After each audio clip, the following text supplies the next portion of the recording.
Okay, good morning everybody, and welcome to this morning's webinar where we're going to look into the ITIL4 module, Digital and IT Strategy. Some of you are probably aware of this, that this is the final outing of a series of webinars that we have been providing to give a bit of background to all of the ITIL4 advanced modules, give you a bit of a flavour for the content that's covered on them, a walk through the qualification scheme so we can sort of see where this stuff best fits for you. And yeah, so now we're finishing up this series of events with digital and IT strategy. Perhaps the module that's of significant interest for those of you who are perhaps ITIL version 3 experts, or those who have already moved across to ITIL4 managing professional. This is perhaps the last remaining qualification course that you might want to consider. Yeah, so we've got you for an hour today to take you through this content, and basically the way that this session works, for those of you who haven't connected on before, if you have any questions, then feel free to post them in the chat facility. I'll try and pick them up as I go, but certainly when we get to the end of the session, we'll have a Q&A session to make sure that I answer any of the questions that you may have as we go through this. A lot of you know me, I'm sure, but my name's Adam Sawle. I'm a Director of Professional Services at Sysop, and it is my delight to be bringing you this information briefing today on the Digital and IT Strategy module. I say lots of familiar names on the session as always, and some new ones again. So just to give a little bit of background to who Sysop are and who I am. Sysop were founded back in 1985 when the IT world looked very, very different to what it does today. But IT best practice was still something back then that was needed to make sure that we had effective delivery of IT services.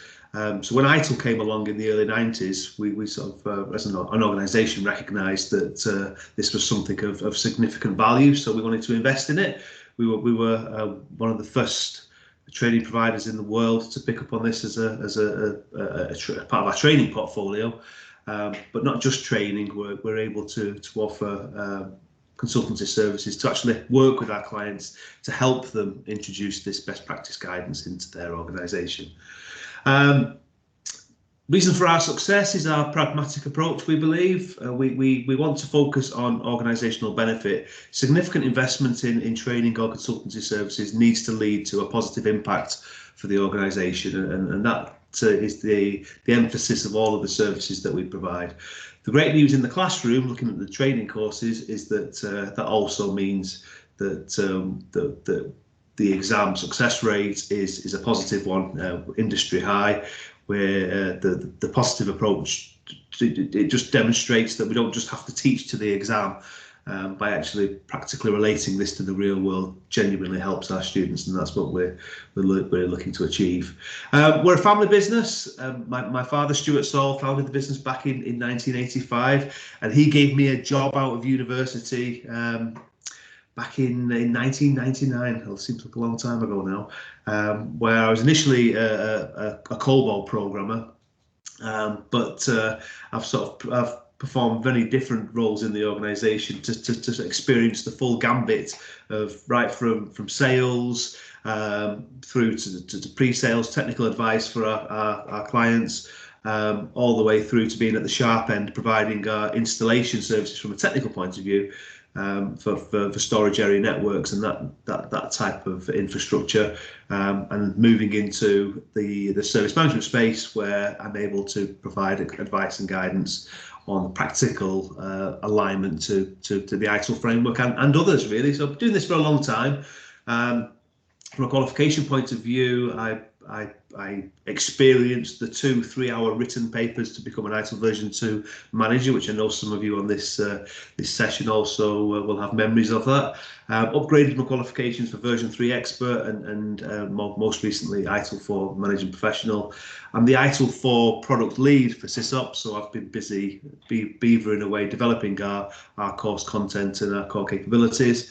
And I'm particularly passionate about IT service management, as I'm sure many of you are on this particular session. So hopefully that enthusiasm will come across through today's session. In terms of the agenda for today, I say we always try and squeeze quite a lot in, but broadly speaking, I am usually finished by the end of the hour, so 10:30. But this is what I've got to cram into that time frame. I'm going to introduce you to the ITIL4 framework and the qualification scheme. We're going to look at the DITS module in particular, obviously, digital and IT strategy. That's the module that we're going to be focused on today. So we'll talk about what the assessment approach for that is and the target audience. I'll introduce you to what digital and IT strategy is all about, and we'll look at three of the main areas of that particular module: digital transformation, the strategy journey, and digital capabilities, before finishing with a sort of a what next. So I'll give you a flavour of some of the things and the options that you have available to you. And as I've said, ready and willing to take any questions that you may have, whether it be about the content itself or the qualification scheme, whatever. I'm more than happy to take those questions, put them into the chat, and I will either address them as I go or I will pick them up at the end. So I think it's just to sort of set the scene with this. ITIL4 came around, the foundation book was published 2 years ago now. Axelos are making a big thing at the moment about ITIL4 is celebrating its second birthday. But over those 2 years, there's been work just to produce the full framework, if you like, and we're pretty much there now. We have the ITIL Foundation publication, which was the very first one released, which kind of, as you might expect, covers all of ITIL at that foundation level, introducing all of the key concepts. And then from there, we have all of these more advanced core publications which support and build on the best practice guidance provided in Foundation. So we're looking at ITIL4 from 5 slightly different aspects, perhaps. It's not quite. It's nowhere near the same as the version 3 service lifecycle, in that you can sort of put these things into clear pigeonholes of where they are on that lifecycle stage. They all look at it from different points of view, and you may well find that some of these modules are more relevant to you in your role in your organisations than others. And that's one of the reasons why we've been running these webinars. And I will just indicate that if you haven't joined in any of the sessions, then we have been recording these webinars, and we'll make those available to you in an email communication after today's event. But from Foundation, we have create, deliver and support, drive stakeholder value, high velocity IT, direct, plan and improve, and the topic of today, digital and IT strategy. So we've got these 6 core publications that you can buy from all good best practice vendors out there. But just to give you the update that the practice guides, these are the detailed information related to each of the 34 practices in ITIL4. So in ITIL4, we talk about practices now rather than just processes. So to give you an example, service desk incident management, problem management. All of this practice information is documented in online practice guides available through the My Axelos subscription service. And there's a good reason why they've done that, because each of these core publications is then now able to reference any of the practice guides that it feels is relevant for that particular topic that it's covering. So instead of including the guidance within the publication, we're able to sort of reference it as an external resource, and that's how this is intended to be. So this My Axelos subscription service, at last check, it's around £50 per year to have ongoing access to that. But anybody who takes an ITIL exam is given 12 months access to that resource or that set of resources for free. So this is there to sort of support your ongoing development as we go through this. Okay, moving on to the certification scheme. Just picking up on a comment there. somebody's indicating that you need to sign up for marketing emails when they register on Axelos. I suppose you get nothing for free these days, so I suppose that's their way of giving a little bit back. So thank you for that, Adam. So in terms of the ITIL4 certification scheme, I think this is sort of self-explanatory. The foundation is there to serve as a prerequisite for any of the other modules beyond there.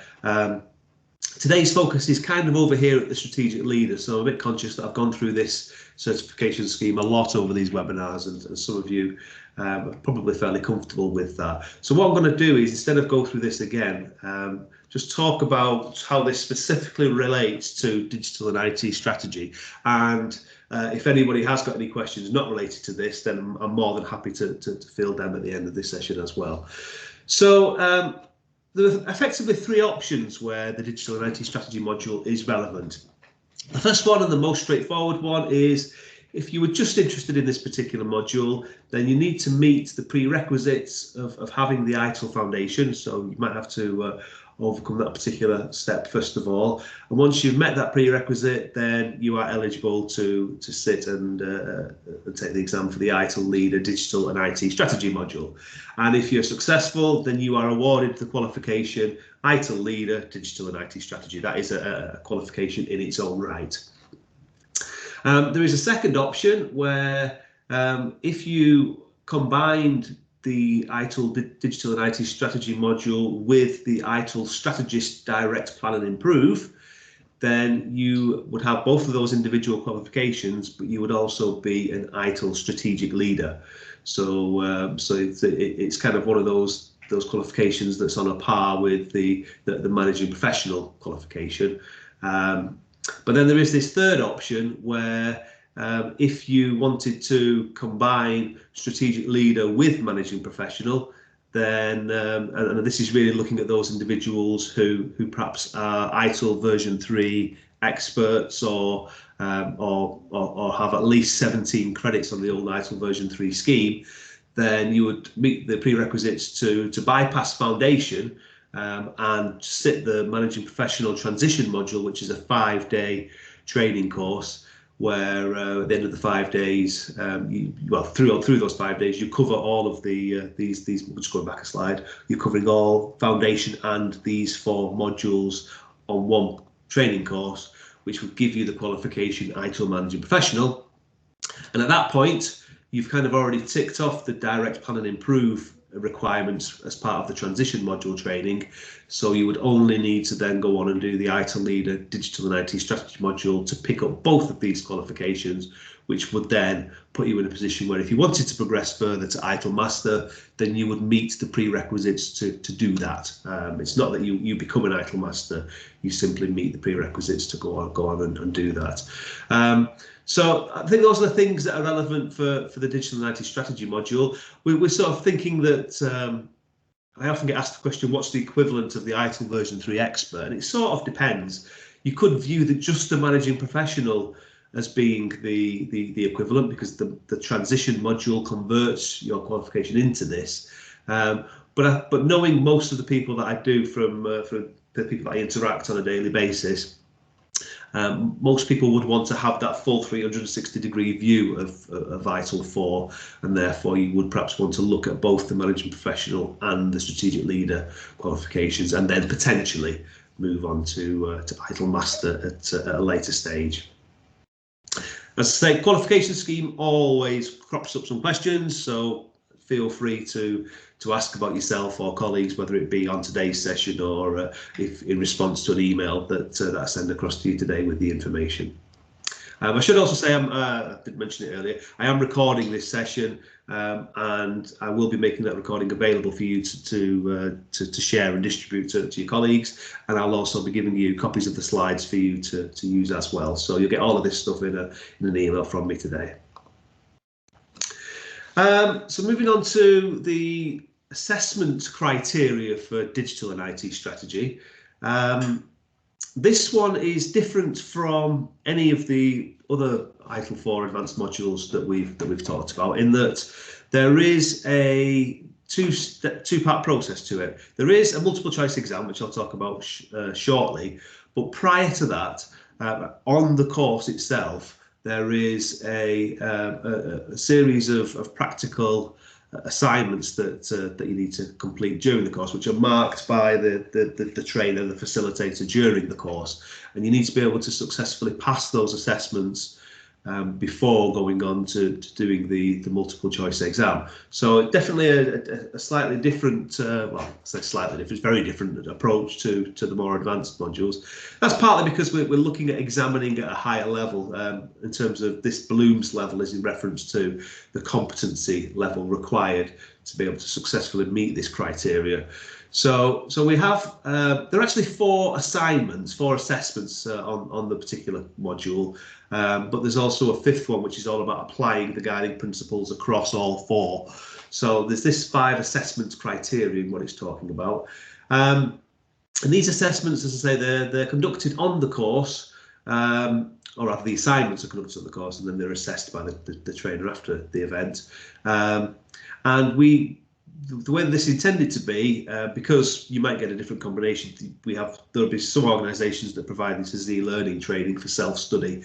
So there is the option of doing the assignments individually, or they're intended to be run as a group exercise. So the idea is that the assignments are open book. The trainer will evaluate the outputs of the assignment, and these are the sort of things that we're looking for: the scope, the completeness of the results, quality. I should have mentioned actually that the assessments, they're all based around case studies, and there are actually 3 case studies which are used on this particular module. And the intention is that as an individual, if you do this by yourself or as a collective group, you identify which case study perhaps resonates more closely to your own experience and your own organisation, perhaps, so you've got a better chance of being able to tackle the questions. So you apply the assignments to the case study of choice from the 3 that are available, and it's all about your practical application of ITIL and the recommendations, and it's down to the trainer facilitator to assess those things. As you're working as a group, then the marks are shared across all members of the team who has participated. So obviously, as you would expect, the part of the trainer's role is to make sure that there is participation from everybody throughout the particular exercise. And as I said, you need to complete all of these assignments before moving on to the multiple choice exam. If for whatever reason, if you miss one of the group exercises, then you will have to do that assignment, that missing assignment in isolation, and submit that for approval. Once all those assessment stuff's out of the way, then we can move on to the multiple choice exam. And this is a 30-question exam with 60 minutes to complete it. You need to get 70% or above, which is 21 out of 30. And this is examined at Bloom's level 2 and 3, which is in alignment with the other modules. It's the assessments which are really looking at your analysis, your ability to demonstrate understanding at a slightly higher level than what you would need for the multiple choice exam. And the exam itself, it's a straightforward multiple choice exam, as in there are 4 answers to choose from. One's correct, or rather one's the best answer, and 3 are not the correct answer. But this is a closed book. And these days, as you might expect, with the COVID situation, most people are conducting these exams online, using a sort of a web proctored service to do those things. So all these things are available. So quite a complicated approach to this, but actually it just kind of demonstrates that this particular module is really trying to make sure that the candidates that are successful are truly able to demonstrate their capability as a service management professional. In terms of the target audience for digital and IT strategy, so it has this overall requirement of saying business leaders who understand that the future of their organisation depends on how they use digital and information technology. So that kind of alludes to this module isn't just for IT professionals, yes, sort of IT managers who are looking to augment their technical expertise with business understanding, but also we may want to have business representation looking at this particular best practice guidance, because they're going to be perhaps looking to understand how to harness the disruptive power of digital and information technology, and what impact that's going to have. And that kind of just demonstrates that we're looking for this much more aligned approach to business and IT these days, so that we actually make sure that we have a truly collaborative working arrangement. And executives looking to ensure short-term results while planning for long-term viability. This is kind of just really indicating that although we're talking about strategy, often this is sort of pigeonholed as sort of being at the very top of the tree, and of course we talk about this being relevant for the C sector, sort of CEOs, CTOs, anybody who's aspiring to be in those roles. This is relevant for, but it's also good practice guidance for anybody within the IT team that's looking to develop their capabilities and look at how we can align our digital strategy with the needs of the business. I saw somebody stuck their hand up then. I've missed who it was, but if you do have a question, feel free just to stick it in the chat. I'm more than happy to review that. So there's some example job roles here. So CEO, CTO, business analyst, steering committee members, quite a sort of broad spectrum. Those people that are engaged with stakeholders, vendors, business relationships. So that's all where this is coming from. Just picks up a question there. So there is a dependency on the capability of the group. So this is about the assessments. If you're able to take the exam, any indications whether this is likely to be an issue if groups are uneven in capability? It's a good question, Richard. I think that there is an inevitability that you're going to have a mixture of capabilities across the group. From what we've seen so far, it tends to kind of go the other way, that those of a higher capability pull up the weaker candidates, and it doesn't really have a negative impact on the session overall. Because ultimately, it's there is an element of reviewing the assignment in production, if you like, but the main contributing factor is the outputs which come from this. So there's potentially that issue, but on the whole, in practice, we've not really picked up on that being an issue at all. Okay, so that's the target audience example job roles. Gives you a flavour for who this is pitched at, but let's just sort of have a look at what digital and IT strategy is all about, and look at some of the areas that are covered on this particular module. Well, the ITIL4 strapline for digital and IT strategy is enabling business success through the creation of digital and IT strategies. So we're looking at business success, and that's the key aspect with this. For many years now, one of the top concerns of IT directors has really been around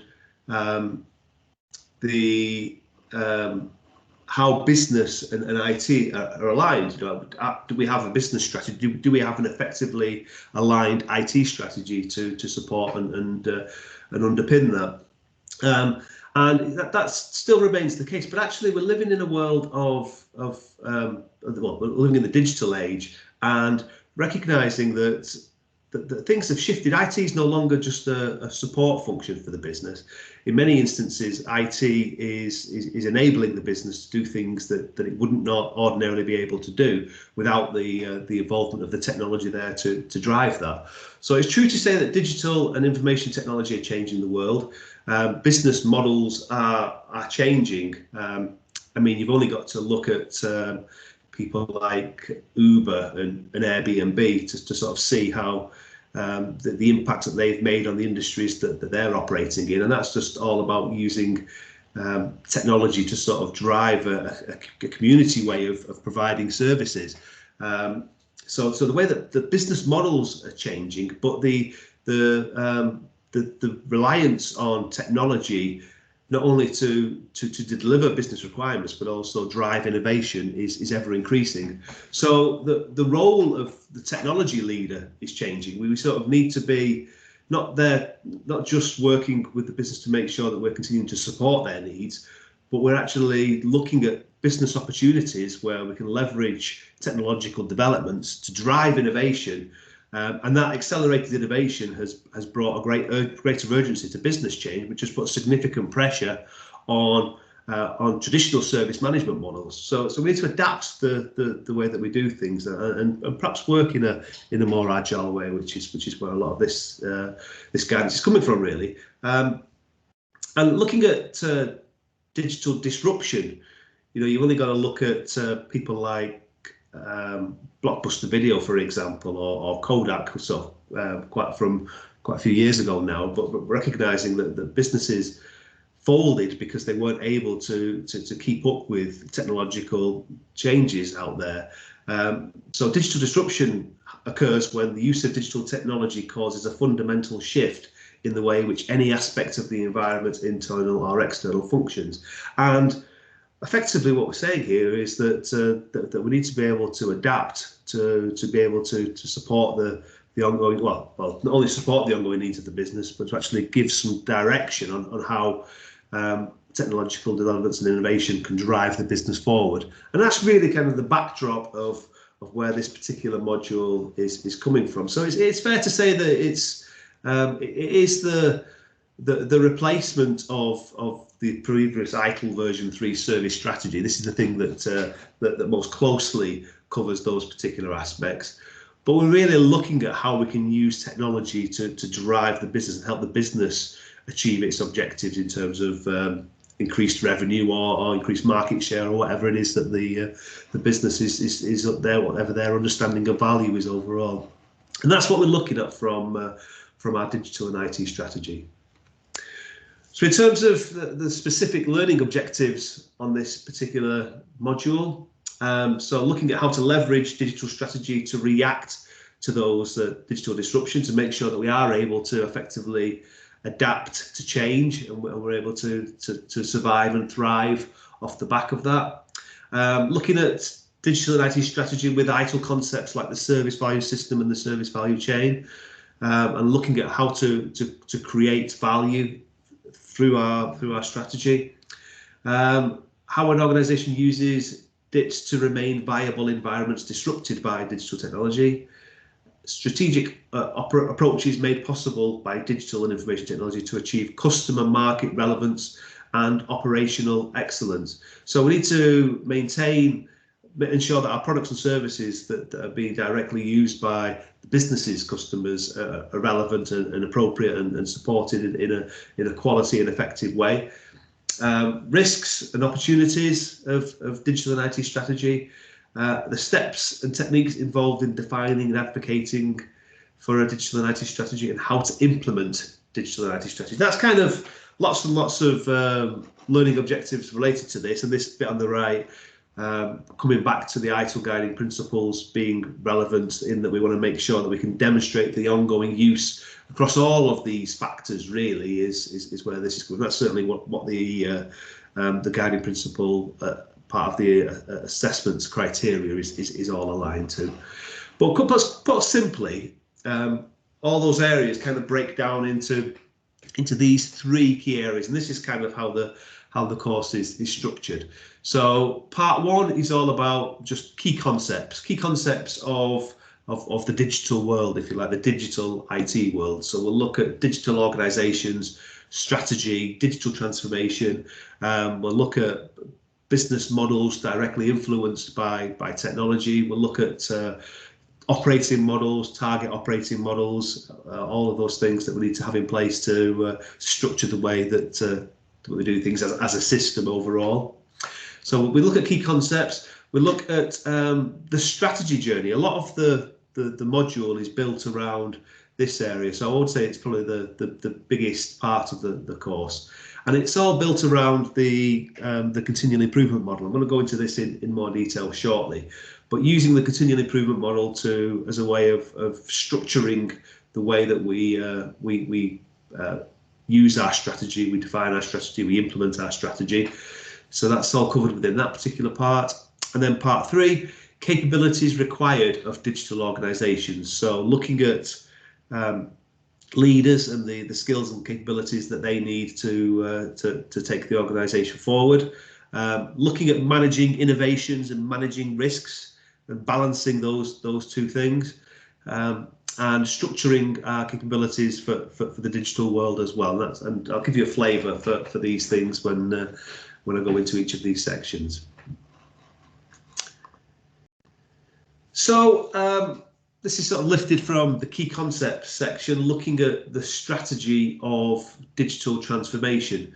Now, don't know about you guys on this session, that this term digital transformation, it gets bandied about a lot. It's sort of one of the very popular buzzwords. And actually, I've run many sessions now where I've gone around the room and just asked for people to give me their interpretation of what digital transformation means for their organisation. And you find that it varies dramatically. You might have someone like a case study that immediately springs to mind is Auto Trader, where Auto Trader, you may recall, used to be a published catalogue that ended up on newsagent shelves of sort of a magazine advertising vehicles that are for sale. Well, clearly, as the technological world adapted, everything started to move online. As a business, they had to adapt significantly.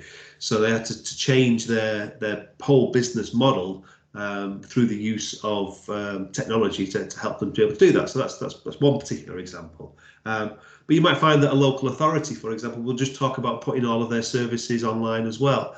I always use the example of Domino's Pizza because they're also a case study for digital transformation, where they managed to turn their business around over a 10-year period by putting the emphasis on how can we use technology to better engage with our customer base. Their success is not down to an improvement in their products in the pizza or the pizza production process or anything like that. It's all around customer engagement and using the technology to help them with that. So there's a number of different ways, and from your organisation's point of view, you might have a slightly different story. But the common theme is all of those examples that I've just given is all about how we can use digital technology to enable a significant improvement in the realisation of an organisation's objectives that could not feasibly have been achieved by non-digital means. So as we say, we're putting the technology right at the top to say this is what's going to drive the business and take it forward. And that needs a completely different approach to be able to respond to that. And this diagram on the right here looks very, very complicated, but quite simply it's saying these are all the factors that we need to take into account when we're looking to define our digital transformation strategy. This isn't just about sort of technology. Yes, we want to look at how we can use technology to help drive the organisation forward, but these are all other aspects that we need to be thoughtful of, and we need to factor those into our decision making as well. So, through digital transformation, we want to have a proactive approach to it. We want to, if we've got effective digital leadership in place, we should be trying to identify opportunities that the business can leverage from technology to drive it forward, really. So identify innovative uses of current and emerging technology, rapid and continual transformation of strategy and operation across multiple parts of the organisation. Rapid, we mean we need, if we're going to transform the way that we do things, time is money effectively. We want to deliver things faster, better, cheaper. So we need to be very quick and agile at delivering these things, and aimed at maintaining and growing the organisation's position, whatever that might well be. We're looking at success for the organisation that as a technology provider we're there to support and develop. So we need to make sure that we're helping our organisation improve its position across the market, whichever market it is that it's operating in. So there's this strategy behind digital transformation, which we would cover in the key concepts section of the course. Moving on to the strategy journey, and as I say, this is all structured around this particular model, which you may recognise as being the continual improvement model. But we're using it as a way of practically demonstrating a structured approach to introduce and embed our IT and digital strategy overall. So step one is all about what is the vision. So this is all about defining an aspirational view of what an organisation would like to become in the future. What is it that we're working towards? And ultimately, anything that we do should be there to support that particular vision that we're working towards. So some areas that we cover within that on this particular module: understanding the impacts of digital disruption. So, you know, we do look at things like Blockbuster and Kodak and a few other examples where we sort of organisations have fallen by the wayside because of their inability to react to digital disruption. So we'll look at impacts and things that we can do to embrace these approaches and drive the organisation forward. Looking to achieve either niche customer solutions or looking to build operational excellence. You know, those might be two independent requirements that we want to introduce, and we might have a focus on one over the other, or we might sort of see these things as being equally weighted. So we might want to focus on both, but we need to be clear on what we're trying to achieve with that.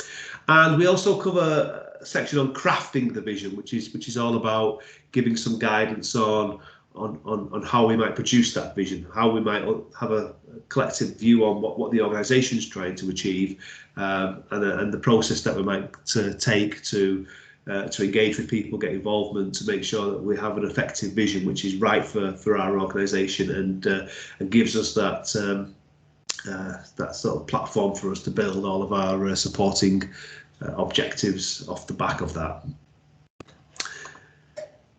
So where are we now? In this particular section, we look at the context of strategy overall. You know, we're trying to understand why we have the strategy there in the first place, what it's trying to achieve.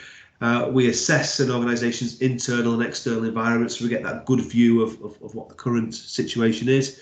And we look at approaches to digital readiness assessment, where we're effectively saying, well, we need to look at where our organisation currently is in terms of its capability to be ready for the digital, to become a digital organisation.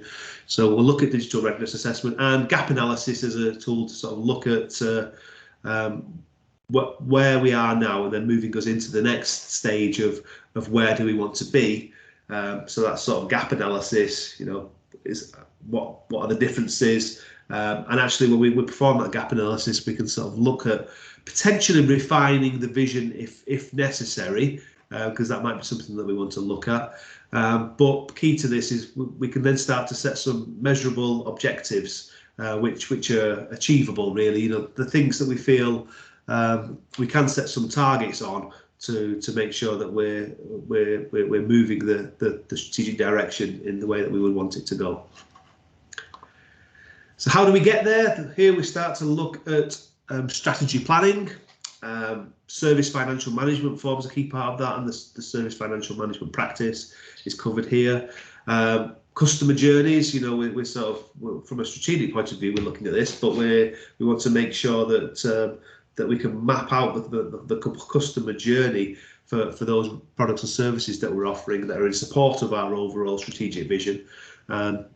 And if we have an understanding of that, then we can sort of walk the path from their shoes, if you like, to make sure that we're best meeting their requirements. Strategic approaches for operational excellence. You know, so we want to be looking at establishing what we need to have in place to make sure that we continue to perform at the correct level and we're able to adapt to changing requirements. So you can imagine the key role of the service management office as an example, playing an aspect of that.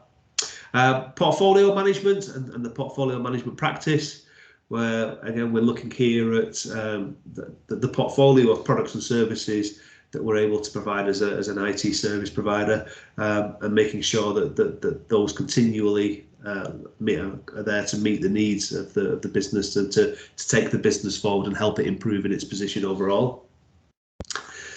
On to take action. So we can look at managing strategic initiatives. You know, this is the actual delivery of things. So all the things that we put in place to develop and improve our strategic direction. We look at the communication and organisational change management, which are actually, this is also covered and introduced in direct plan and improve. But recognising that, you know, if we're making significant business change, then we need to have an effective communication strategy for all stakeholders involved, really. And we also need to understand the impact on organisational change, make sure that we have effective buy-in to what we're trying to achieve, to make sure that that we have techniques such as stakeholder mapping to understand where people sit within this, and we have strategic and tactical approaches to make sure that people come on board for the journey. And we need leadership to roll out our digital transformation programs. So all of that would be covered in the take action section. Did we get there? You know, we've set some targets in the where do we want to be part of this, but we need to have some metrics in place to help support those targets. So specialised strategic metrics, looking to achieve short-term success and long-term stability, sustainability. So we need to make sure that we've got both of those views, where we're looking at what we can achieve in the short term to drive things forward, and making sure that what we're putting in place is sustainable in the long term as well. And that kind of maps onto the how do we keep the momentum going as well, because strategic momentum is achieved at those two levels. You know, short term, we want to make sure that we're demonstrating the right level of strategic direction for the organisation, that things are moving in the right way, and that only by demonstrating that can we maintain momentum. And we also need to look in the short term about how if we're introducing significant change, how it's going to work alongside what's currently in place. So we have this parallel operation aspect as well. And the other part to strategic momentum is looking at the long-term viability of what we're working towards as well, and recognising, you know, what potentially could be coming down the line that's going to affect us, and making sure that we're able to adapt to those changing circumstances as well. So the strategic journey, that's just a real whistle-stop tour of each of those phases, but we go into each of those points that I've picked out in significant detail on the module. And then the last section is all around our capabilities in terms of being adequately equipped in a digital organisation, really. So that breaks down into four sections, the first of which being about digital leader capabilities or digital leader skills. So there's a few examples there. Well, we do go through all of these things, but I'm not going to go through every single one of them. Just to point out, digital mindset, recognising that if we want strong leadership for us as a digital organisation, then we need to have a mindset which is all about trying to proactively identify opportunities that can be leveraged to take the business forward. So we have to have a focus on doing that stuff. What else is there?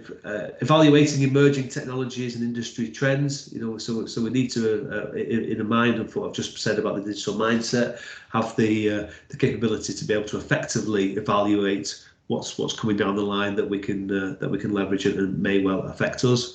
Agile management techniques.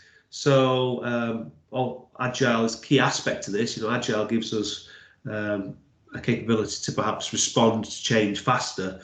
So we might want to look at merging build run cycles, for example, or reducing design and production times, automating or outsourcing repetitive work, all aspects of agile which contributed with our digital strategy can help us take things forward.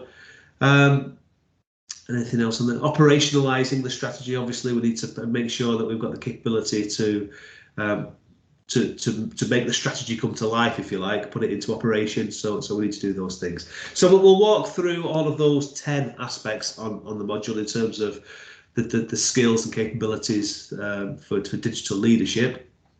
But we also look at these other three areas in terms of our capability. So managing innovation and emerging technologies. So we look at both approaches to innovation and evaluating and adopting emerging technologies. So different ways that we can support innovation generally, and the things that we can have in place to effectively evaluate and adopt emerging technologies. I should just point out at this stage that that this course does not talk about what the emerging technologies are.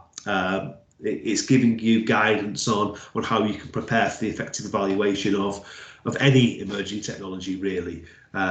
So it's being able to adapt to what opportunities are presented to us, really. Managing strategic risk, something we want to develop. So yeah, risk management, risk identification, risk posture, risk attitudes, risk analysis, all of these aspects would come into this. There is a risk management practice which kind of encompasses many of these things as well, and that's all covered in this particular section. And structuring for digital business. So yeah, we've got to look at our organisational structure overall. We've got to look at target operating models. Look at our architecture management, how we pull our systems together. And there is an architectural management practice which gets covered in this section. Structuring the organisation, so looking at our people and teams and how we want to structure their capabilities. And that nicely leads into the workforce and talent management practice as well, so we can make sure that the people operating in those organisational structures are of the right calibre, that they've got the right skills, they've got the right level of support for their ongoing development as well. So all of these things fit in within the strategic capabilities part of this particular module.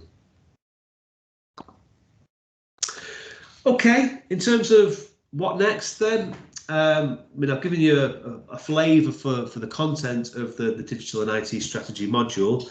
Always like to just post it in there early. In the chat there, I've just posted the link to our SurveyMonkey feedback form. So we do appreciate the feedback that we get on these particular sessions. So if you can take a few minutes to give us some feedback on today's session, that would be great. I will just point out that you get asked a question about marketing communications. Well, just to say that it's these type of events that you've taken part in today that we advertise through these means. So I do recommend that you opt in if you have found today useful and you are interested in attending future events. It's only through these means that you'll get to hear about these things. So yeah, the link is there in the chat window. You can do it now or after the event. It'll also be sent in my email that I send out to you today. You may or may not be aware, but the announcement of the discontinuation of ITIL version 3 has come through. So ITIL version 3 Foundation is to be discontinued as of the 1st of July 2021 this year. The version 3 intermediates will be discontinued as of the 1st of January 2022. Now, there's the intermediates have been given more time because some of you may have may not quite be at 17 credits on ITIL version 3, but you may have participated in or achieved some of the ITIL version 3 intermediate. So this gives you effectively to the end of this year for you to be able to top up to the 17 credits needed to attend the ITIL4 Managing Professional Transition module. So the credit system always causes confusion and questions. So if you have any specific questions about your own circumstances, then please let me know. An ITIL4 Managing Professional Transition exam is available now. I say it's a good bridging option for you, but it's not going to be around forever. It's going to be discontinued as of the 1st of July next year. So you've got just over a year to be able to convert your qualifications if you do meet the prerequisites for that. In terms of training options, so our training services, we're able to deliver in the physical classroom soon. Fingers crossed, hopefully that will be allowed very soon. But as you would expect, we've been delivering virtual training over the last 12 months, and we're going to continue to do that for all of these modules. So virtual training is trainer-led classroom events, so a bit similar to what we've done today, really, where people connect in remotely, but we do it across, well, they're all 3 days effectively, as opposed to e-learning, which is pre-recorded content which you can study in your own time, and we tend to give you a 90-day access for that. And all of these courses are available as private events, whether it be virtual or physical classroom, where it's more cost effective if you have a requirement for 4 or 5 people or more, then it's much more cost effective for you to look at a private event overall. So there's some dates for your diaries there if you are interested in any of these modules. Just to pick up on the one that we've been talking about today, Digital and IT Strategy. There is no e-learning course available for this yet, but we do have a classroom course scheduled in our main training centre in Manchester on the 18th to the 20th of May. and we have a virtual outing available on the 5th to the 8th of July. Just to point out that this is deliberately 4 days. The virtual delivery is a 4-day option rather than a 3-day, just down to the way that the virtual course works and the assignments that you need to take part in. We have some special offers available to you. I'm going to send all of these out in email, so I'm not going to spend too long going through this. If you've got a requirement for foundation training, there's a number of options, whether it be e-learning, attendance on public events, or whether you've got a requirement for a private event for us to come to you. You have those. Advanced modules. So each of the ITIL4 advanced modules, we've got discounts currently on the virtual outings of the upcoming courses. We're also offering discounts for private events as well, so look to take advantage of that. But perhaps most relevant, based on the module that we've just covered, if you are an ITIL expert, then the transition module, this is a classroom course in Manchester on the 7th of June, where we've got availability, so we've got a discounted price for that. But if you are looking to do both managing professional transition and digital and IT strategy, then we've added a discounted, well, it's discounted anyway as a bundle, but we've also provided further discounts up until the end of April for you to take advantage of that. Again, ask me any questions if it's relevant for you, but I will gladly send all this stuff on email, and you can get back to me with anything that you're interested in. Upcoming virtual events. Well, we need to schedule some more, really. I think these have been of good use to everybody, so I certainly hope that's the case.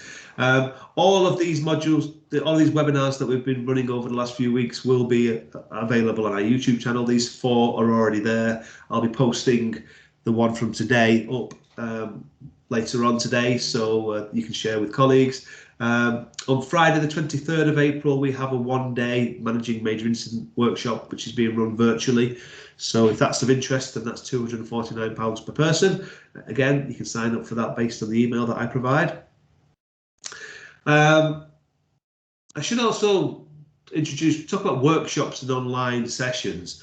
I can't recommend these business simulation events enough. I mean, we've been providing these in the classroom for many years, and they've now been adapted to the online world. And actually, they're fantastic at trying to improve collaboration, communication, and team working generally, really. And certainly the online simulations that I'm particularly talking about here, in a world where we're all having to work from the home office, where it's difficult to collaborate and use our service management tool sets. Well, these 2 workshops are really good at trying to improve your capability in delivering that, as well as introducing some practical best practice guidance as well.